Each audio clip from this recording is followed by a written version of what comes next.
Walking is great exercise, and most people, if they go to the doctor and they're overweight, the doctor doesn't say, oh, go run a marathon tomorrow, or start taking cardio, funk, cross tech fitness.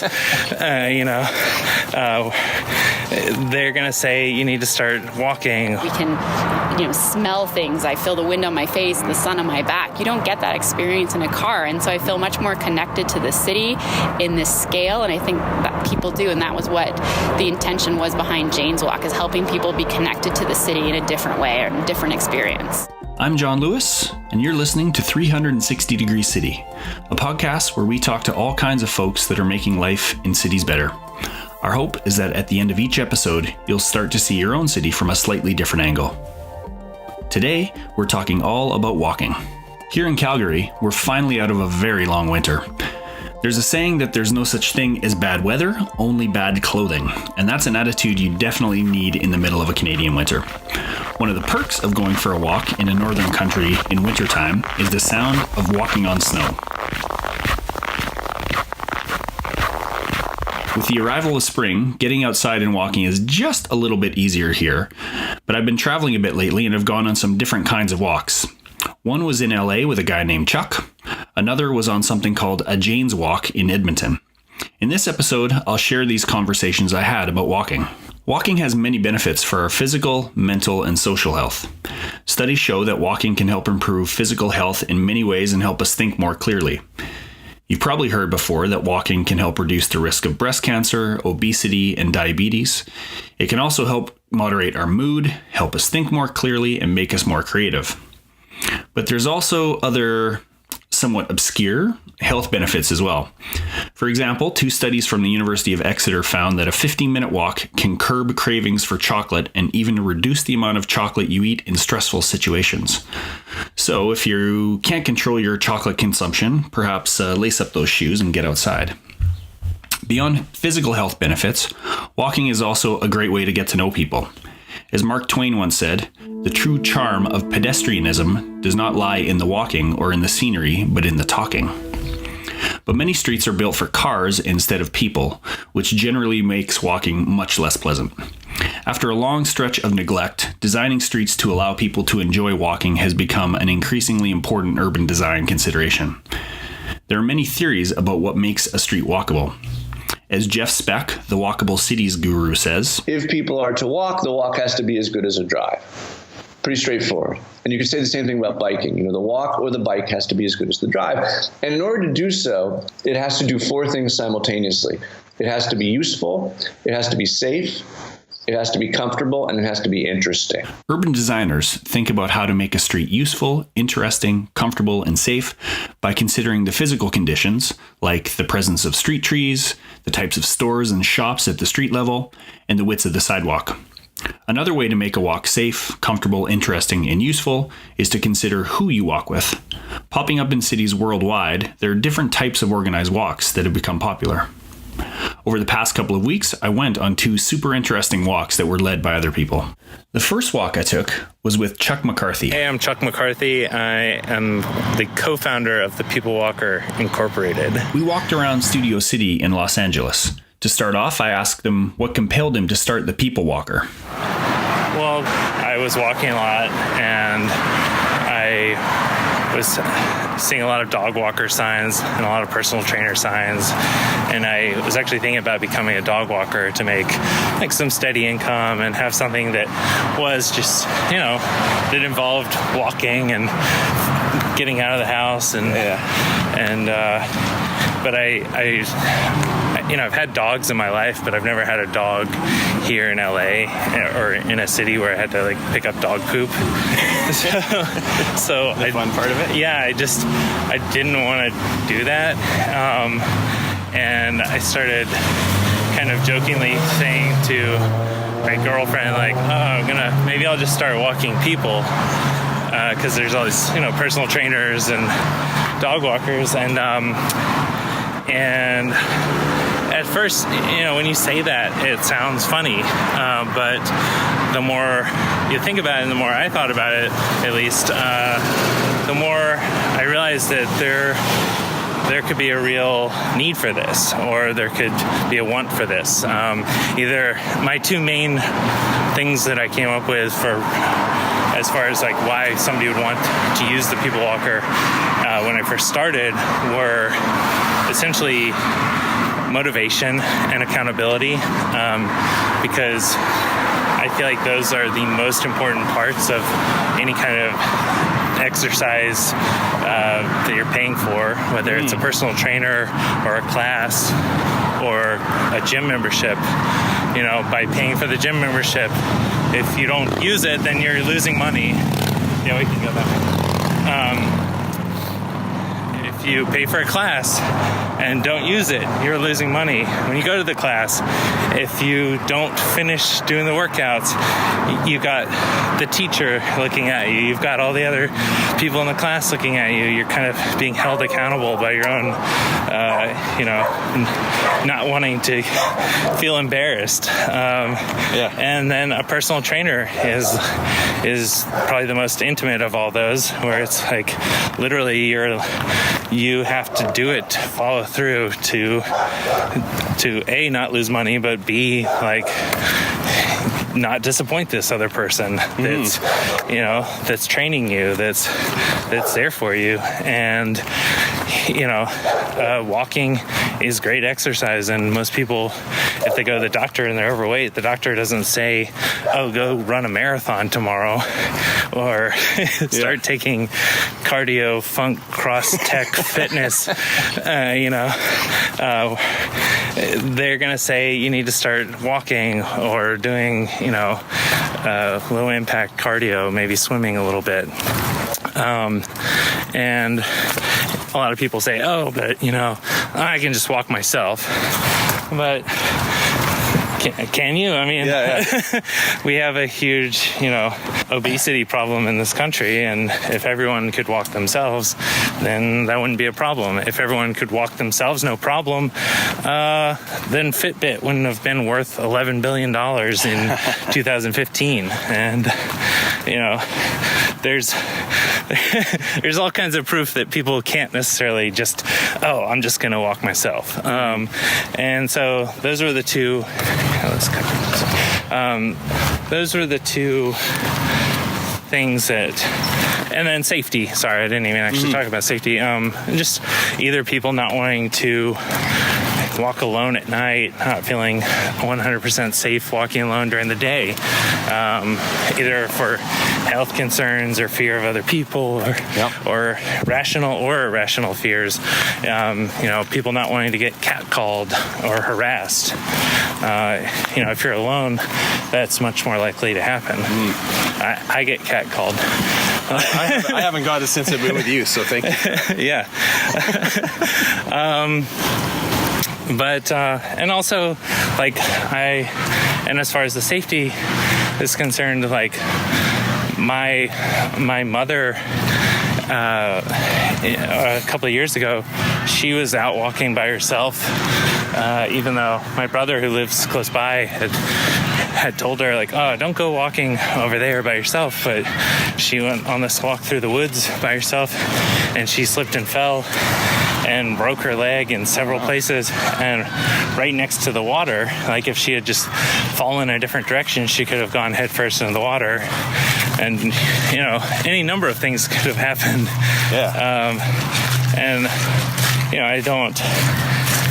I don't want to make it about I don't want to get customers through fear mongering, but I mean, that was one of the things that I was thinking about when I started, that I don't usually talk about.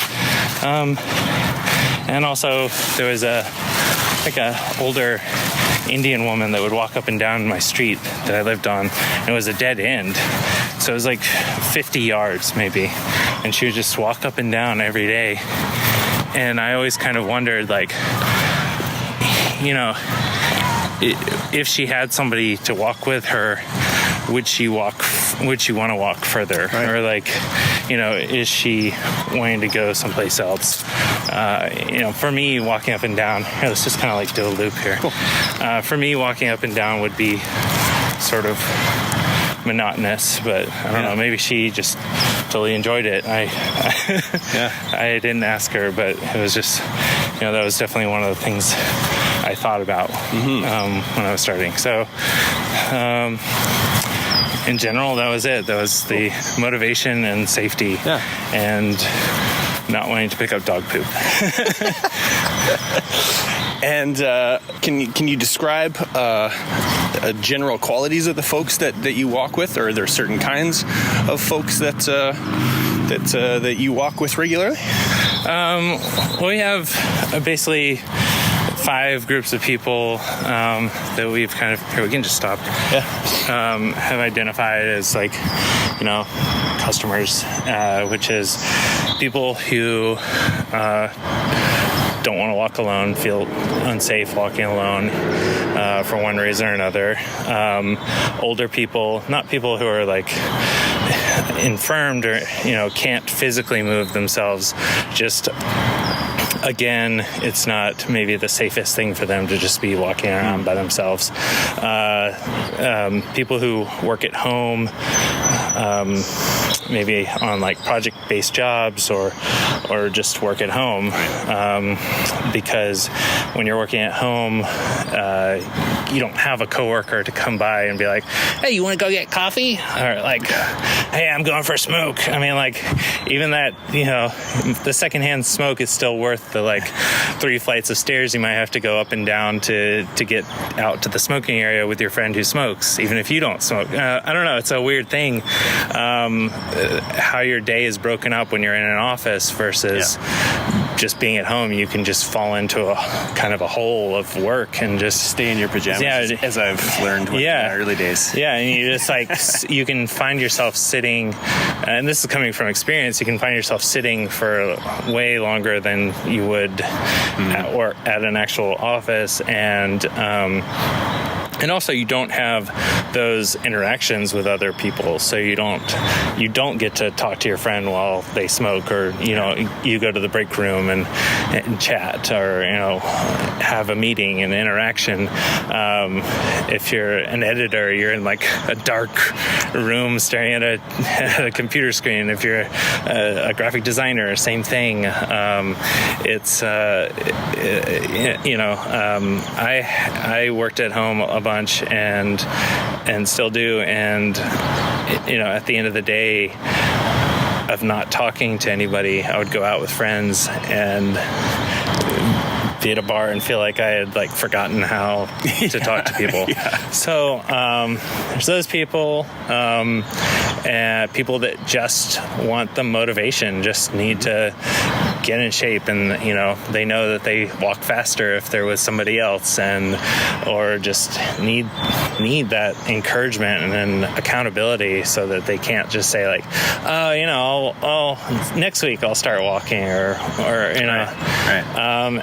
and maybe a gym or a personal trainer would be good for them, but it's not part of that's not who they are. And also I like to see what we're doing as kind of first steps. It's punny, but it's true. It's first steps to fitness and health. It's you have to walk before you can run, especially if you're 40 pounds overweight. You've got to walk first, or else you're just going to blow out your knee. And then the other group is where you would fall in, which is tourists, visitors, and transplants. I just moved here.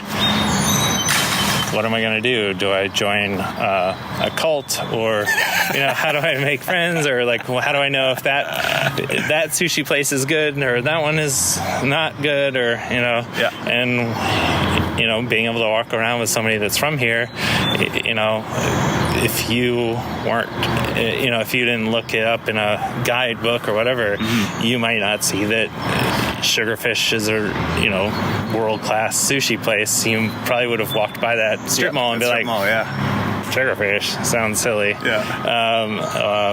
And so having just a local person walk you around and talk is something that a lot of people are looking for, even in tourism. It's that's what a lot of people are like want to experience is learning about that place from somebody that's there, and it isn't specifically a tour guide. It happens to take you by the gift shop every 30 minutes. Yeah, exactly. I don't know. I always talk about this time I went on one of the Hollywood Star Homes tours, and like every 5 minutes the guy would mention this Italian restaurant. and then the tour was like, he's like, and now we're dropping off people here if you want to go to the Italian restaurant I've been telling you about. Otherwise just stay on and we'll go back to where we started. And so those are the 5 groups of people that we've been getting, and we think are who we need to like focus on trying to get to walk more. Cool. Okay, so I just have one other question, and we'll get walking again. What have you observed are the best ingredients, the key ingredients for a good walk? But we'll take account to the weather's pretty much perfect here all the time. Well, I mean, it gets really hot here.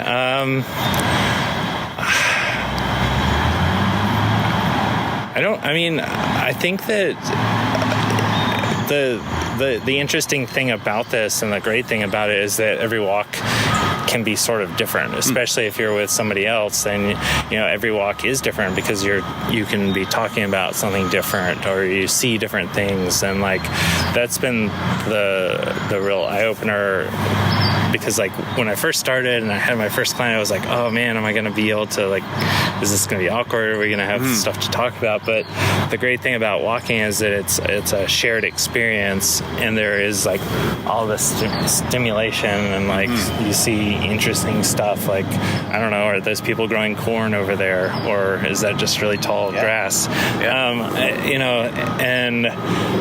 And that's how you build rapport with people and relationships with people, is by sharing an experience. We went and walked accidentally into like a homeless sort of no man's land, and I don't know, maybe you were a little scared. I wasn't that scared, but we had to turn around and go back and searched around and eventually found the park I thought we were going to be able to get to that way.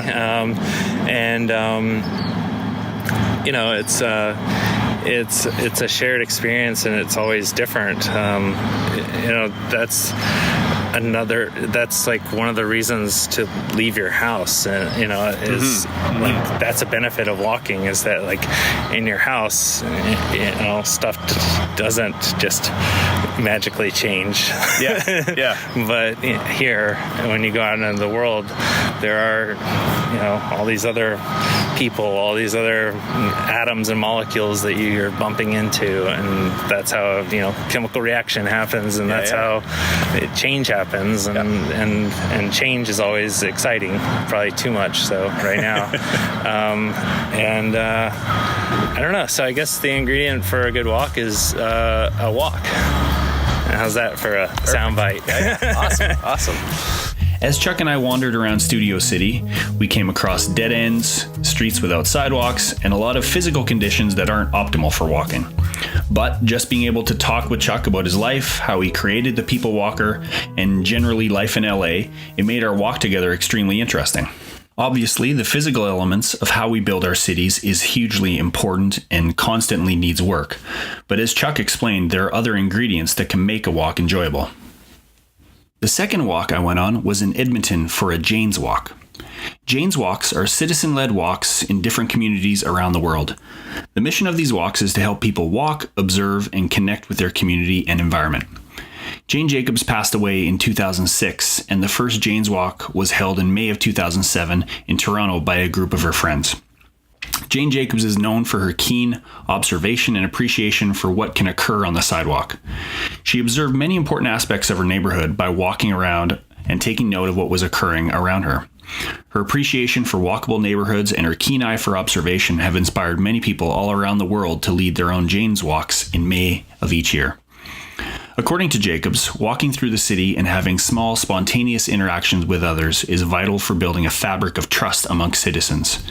In her typical poetic fashion, she wrote, Under the seeming disorder of the old city, wherever the old city is working successfully, is a marvelous order for maintaining the safety of the streets and the freedom of the city. It is a complex order. Its essence is intricacy of sidewalk use, bringing with it a constant succession of eyes. This order is all composed of movement and change, and although it is life, not art, we may fancifully call it the art form of the city and liken it to the dance. Not to a simple-minded precision dance with everyone kicking up at the same time, twirling in unison and bowing off en masse, but to an intricate ballet in which the individual dancers and ensembles all have distinctive parts, which miraculously reinforce each other and compose an orderly whole. The ballet of the good city sidewalk never repeats itself from place to place, and in any one place is always replete with new improvisations. The Jane's Walk I went on explored the new funicular project in Edmonton, and afterwards I spoke with one of the leaders of the walk. My name is Jill Roberston, and I'm a landscape architect at Dialogue in Edmonton. Jane's Walk were inspired by Jane Jacobs, and Jane was an author and a journalist in the 60s and 70s, well, and throughout her whole life. But she really was one of the first people that wrote about designing cities for people. And at the time that she started to become interested in cities, it was really a time where we were building massive infrastructure projects, lots of interchanges, highways, big buildings, and people were becoming very disconnected from the city. And Jane noticed this and began to write about it. And through her writing, she really transformed how we think about cities and how we design for them.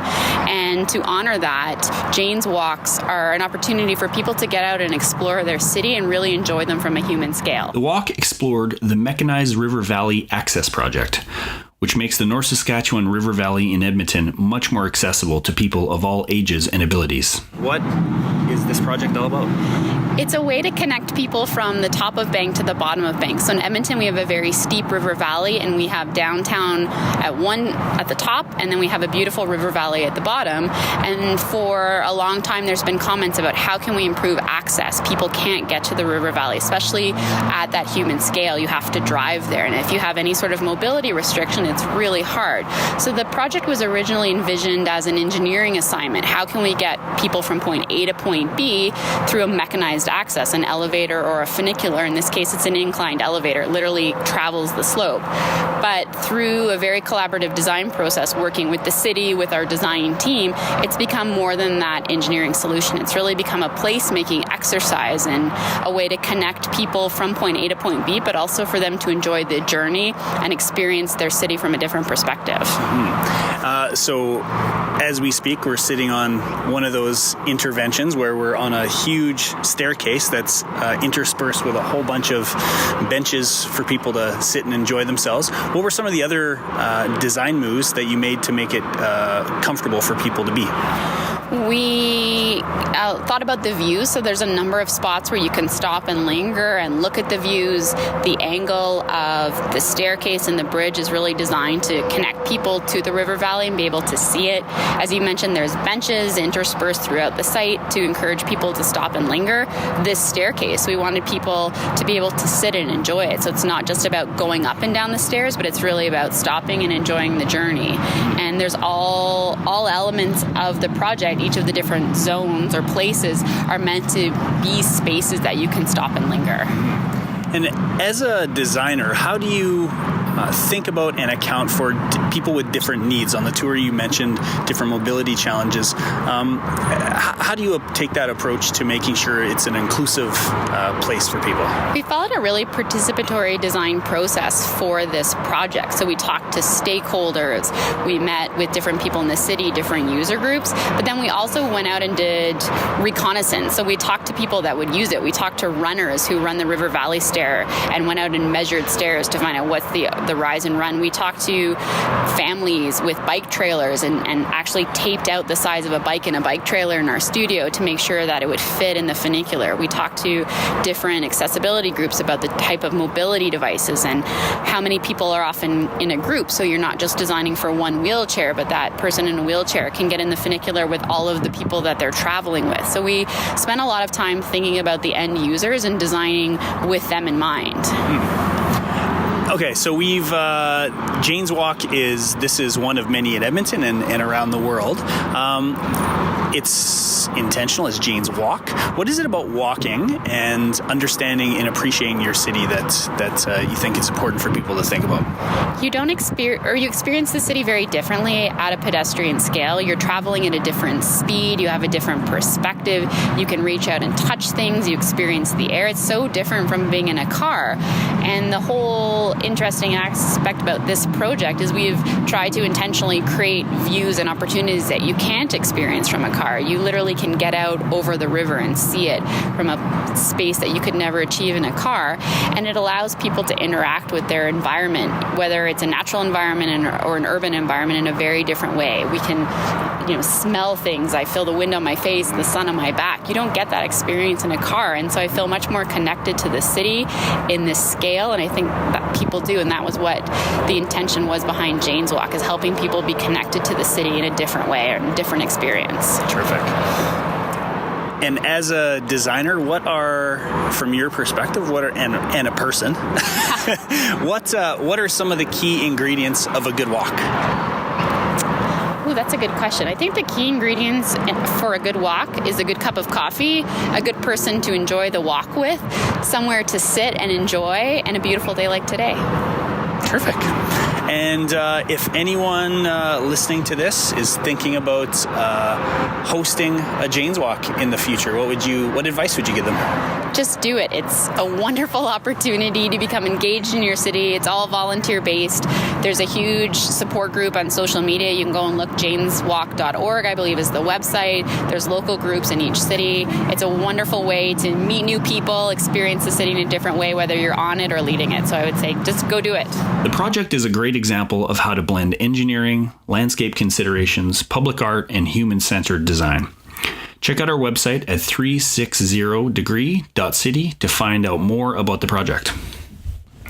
As Jeanette Sadiq Khan says in her book Street Fight, walking is a complicated language. Unlike cars on the street, people are free to walk in both directions or on jagged lines.